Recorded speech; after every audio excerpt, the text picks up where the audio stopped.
So a lot of you have noticed there are surfboards out there. The reason why is I will talk through what the different surfboards are. That they actually are just place markers out there, and you can also reference the drawing right above my head. Now think of this is a mirror image of what you're actually going to see out there. So you're flipping it around, we're looking at it from as if you were standing out in front of coasters looking down the midway. So just so you can see that it is a flipped image. The first part we're going to get to is there is a blue surfboard out there by a pile of concrete at the edge of the dirt piles. That is actually where the top of the lift is. That is a straight vertical 90-degree lift. It is a chain lift. It actually works opposite to most coasters. The chain actually has the dog that pulls the train up. A lot of coasters actually usually have the dog on the car. Instead, it's actually being pushed up.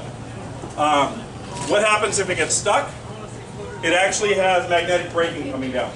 So there is not an actual whole brake on there. It'll actually lower itself all the way down. And then there is actually a platform lift that goes up to the top if for some reason that whole brake at the top was to hold. So those aren't in the illustration for obvious reasons, but that's how it does work. You will hold, like I said, where it is in the picture there, at the 90 degrees before you go for 2 seconds at 60 degrees before you drop back. This point right here, which is actually the tall surfboard, directly across, it's the yellow one, is where the lift will be. That is where you'll have your 96-degree drop. So you're actually going backwards into it. You will notice as you come through, you go into the negative G rule, which is the surfboard. It's hard to see. It's out there in line with the lights, and actually the lights are making it dark. That's actually the furthest point on the coaster. It actually goes a little bit beyond the surfboard.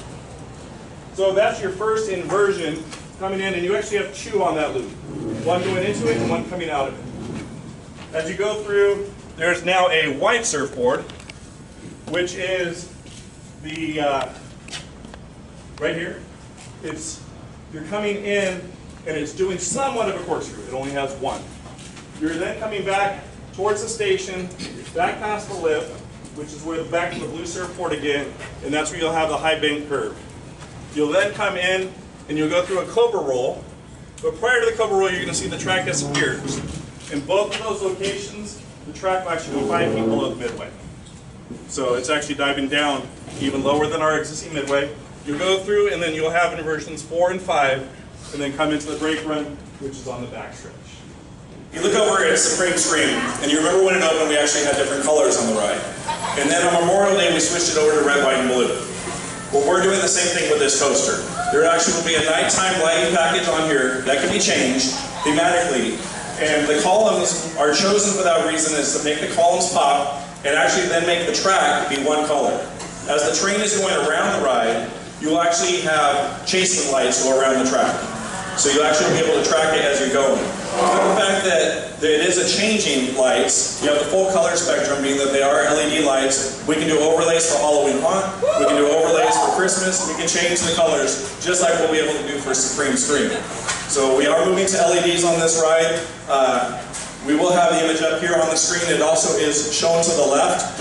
It actually is very washed out because of the midway lights. When you actually will see it out there, the columns basically disappear, and you see a dark colored track is what we're going with, and more of a chasing red-orange color going through the rides. So you can see right here in this area, that's through the LED lighting package. We are working directly with the manufacturer, so these lights are actually permanently attached to the actual ride as part of the design. So the manufacturer is working hand in hand with the lighting company to deliver this for us.